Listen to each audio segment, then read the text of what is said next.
This is more than legacy. This is a source of inspiration, sharing the journey of discovery. PSN College of Engineering and Technology. நான்காவது கட்ட தேர்தலை நோக்கி நாடு நகர்ந்திருக்கும் சூழலில் 2024 மக்களவைத் தேர்தலில் ராகுல் காந்தியா நரேந்திர மோடியா என்று தேர்ந்தெடுப்பதற்கான தேர்தல் என மத்திய உள்துறை அமைச்சர் அமித் ஷா கூறியுள்ளார்.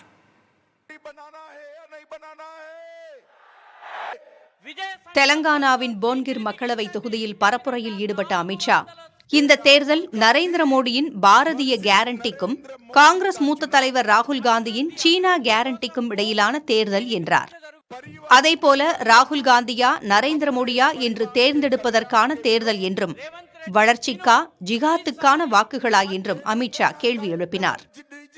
காங்கிரஸ், பிஆர்எஸ் மற்றும் ஏஐஎம்ஐஎம் கட்சிகள் ராம நவமி ஊர்வலத்தை அனுமதிக்காத கட்சிகள் என்று விமர்சித்த அமித் ஷா, இவர்கள் குடியுரிமை திருத்தச் சட்டத்தையும் எதிர்ப்பவர்கள் என்றார். ஷரியா மற்றும் குரான் அடிப்படையில் தெலங்கானாவை நடத்த இந்த கட்சிகள் துடிப்பதாகவும் அமித் ஷா விமர்சித்தார்.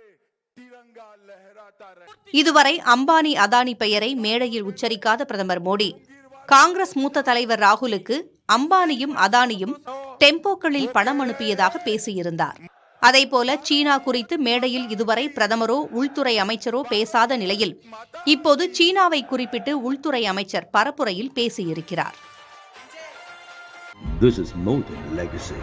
This is a source of inspiration, sharing the journey of discovery. PSN College of Engineering and Technology.